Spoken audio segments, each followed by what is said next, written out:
Welcome to CityWise. I'm your host, Tiana Stevens. CityWise is produced by the City of Rochester to shine a spotlight on city living at its best.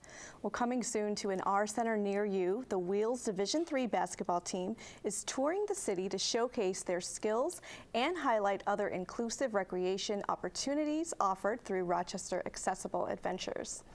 We're joined today by Anita O'Brien, Executive Director of RAA, Xavier Major, Coach of the Rochester Wheels, and John Picone is the city's Athletics and Aquatics Director. They're here today to tell us more. Thanks for coming on. Thanks for having us, Tina. Anita, we'll start with you. What is Rochester Accessible Adventures? How did you get started? Rochester Accessible Adventures started in 2015. We had about 27 founding members that decided that we needed systemic change to create inclusive, active, healthy lifestyle opportunities. And so what that means is that we really want to focus on making sure that recreation in our region is accessible to many people with and without disabilities, enabling them to participate together. And so that's been a target part of what we're doing with RAA. We also support adaptive sports teams like the Rochester Wheels and Rochester Sled Hockey. And then we're also a regional resource network where we have over 20 different partners that sit at the table with us to make sure that people are able to access the resources that they need amongst all the different services that we have. Wonderful. And Xavier, Rochester Wheels is marking quite a big anniversary this year, so you predate RAA. Tell us about Rochester Wheels. Yes, Rochester Wheels is our local wheelchair basketball team. We're members of the NWBA, and with that we have the opportunity to travel and play good competitive basketball and have lots of fun. So. And you guys have been around for how long? We've been around for 45 years, and I've been a part of the team for about 24 years. Wonderful, and a coach for 8. Yes, and I've been a coach for 8. Okay. And John, you've been meeting with Xavier and Anita, and something very special is coming up, coming to our R centers. You want to tell us about that and how that got started? Yeah, well, the Rochester Wheels have been practicing over at the Frederick Douglass R Center over at South Avenue. Anita and I have worked together when she was with the Center for Disability, and we talked about, this grant that they wanted to apply for, and if whether we could host this series of clinics. So we have 4 clinics set up for starting in March at different quadrants within the city of Rochester at each of the R centers.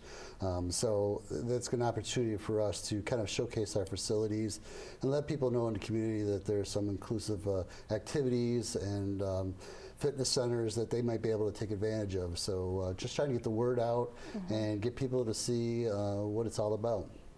Anita, what do you hope to achieve with the Rollin' with the Wheels tour? So Rollin' with the Wheels is, I think, a pretty special project that we're working on. It's actually an award from Disabled Sports USA.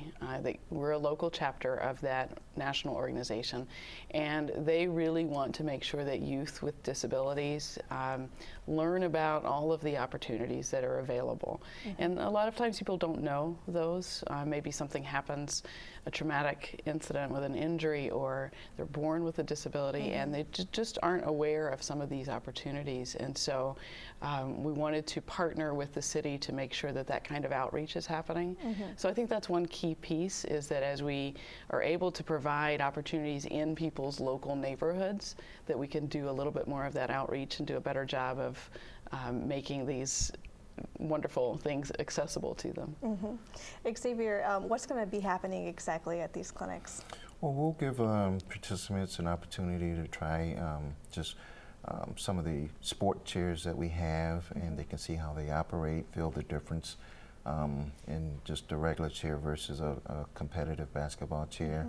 We'll probably have them do some skills and drills, and give them a chance to try and make some baskets and get a feel for the game. Who do you hope comes out to these events? I hope that we have a diverse group of people that come out as far as ages, because the ages can vary a lot. I love to see more youths come out and be introduced to it, and just people that are curious about the sport, and maybe they know someone that they want to get involved, and maybe they bring them, or maybe they just want to come and test it out, and they can go back and tell them about it. So we're really looking forward to kind of giving people the opportunity to come out and see what it's all about. What is the community reaction when they see the Rochester Wheels out there practicing? It's a great feeling. A lot of times people are very curious about the game and the rules and how we play, and so I get questions about it all the time. But then when people come out and see a game, you know, the reaction after the games it's always very exciting to hear, because they come up with the excitement to me, and they're going, "Oh wow, we knew it was a good game. You know, that it was competitive, but wow, you guys are crazy. We never knew it was that competitive." And so it's a very cool feeling to see, you know, and hear that from people that come out and support us. Absolutely. Anita, who do you hope shows up to the event? Is there an age range? No age barrier with this. It's definitely open to anyone. I think that we do want to make sure that youth, just because sometimes at that age you aren't aware, and if it's not being offered in your school, you may not hear about the opportunities. And we don't want people to wait until they age out of school to find out about the opportunity. So definitely youth, but also, and even very young people, so families of young children who have disabilities, so that they can come and learn what to anticipate as their child grows up. You know, 4, 5, and 6-year-olds are a wonderful age to have, because that's such an amazing time when you discover what you can do. And we'd rather someone learn at 4 than at 24. Right. But then often things do happen in life, and so we want anybody that is interested in the sport to be able to come. I want families to come. I'd love to see them at these events, because that's where they can network and learn from the resources that will be available at the events as well, about wheelchair basketball as well as other things that are going on in the community. John, why was this partnership so important? Why bring this to the R Centers? Well, the City of Rochester and the R Centers were looking to have, you know, opportunities to see what is actually out there, getting a measuring stick of what's in each one of our quadrants. Is there more people in one area than another, so that when we grow from these first 4 clinics, then maybe we can focus on one area and then have some of Anita's staff work with our staff, you know, to try to, you know, explain to them how to be more inclusive and any developmental skills that they'll need to learn and develop to work with people with all kinds of different disabilities. So, you know, it's just another avenue for us to open ourselves to more and more citizens in Rochester. Anita, along with working with our center staff, you guys also go out and train businesses in Rochester? Right. So the municipalities are definitely one of our target groups, because they already understand recreation, and that's a natural place for us to start. And so, as John mentioned, one part of what we're doing is behind the scenes working with our center staff to, as he said, continue on. So it goes beyond these 4 clinics. So we also work with other businesses around the community to do the same thing, training them how to operate front end to back end operations that are inclusive, and breaking that down and investigating what that means, doing assessments with them so they can understand better about who's not participating in what they're doing, and maybe is there adaptive equipment that would allow them to have more people participating in their business. And so that's a big part of what we've been doing. Xavier, when you are recruiting young people to get interested in basketball, what do you tell them? What do you tell them the benefits are? Well, I tell them it's an opportunity to come out and be around people that may have similar disabilities and deal with some of the similar issues.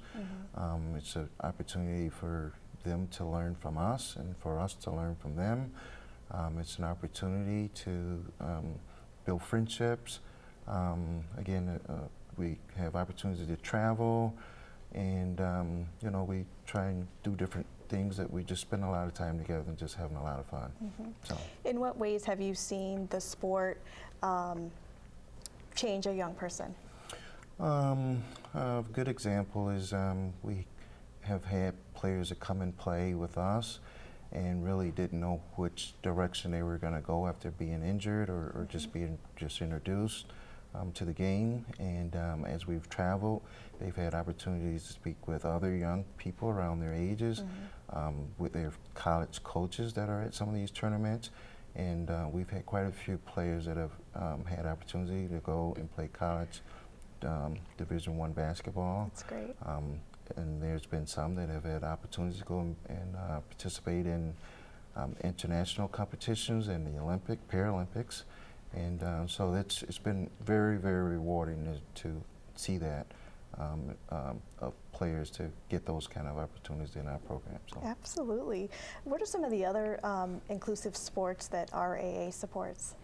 So one of the exciting things we did in 2016 was open up an adaptive paddling and cycling center model at Erie Canal Boat Company in Fairport. And so if you're familiar with that, Peter Abley has that hut there that's between the bike pathway and the waterway.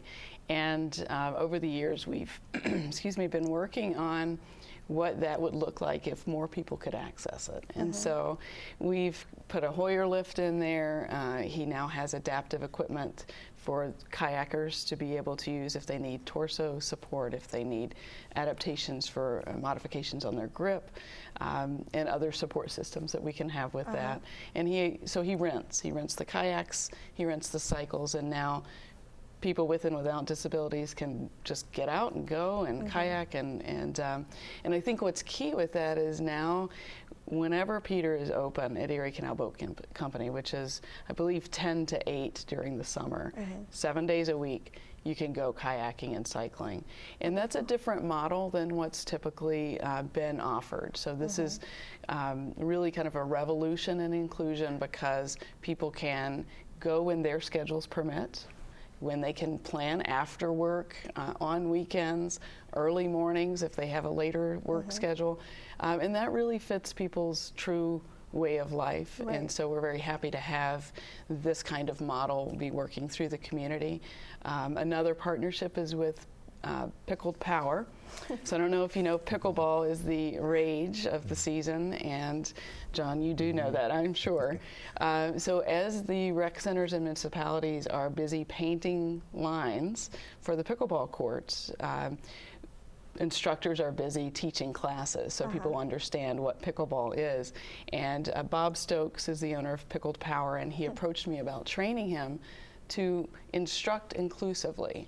It's a very accessible, friendly type of game, and so it's very easy to modify. If Xavier and I are playing together, he gets 2 bounces, I get 1 bounce, and that really is the difference between the games. So it's very easily to modify. Nothing else that the municipalities have to do once they have their courts painted, except then be willing to have instructors come in that are going to teach inclusively and opening their doors to more people.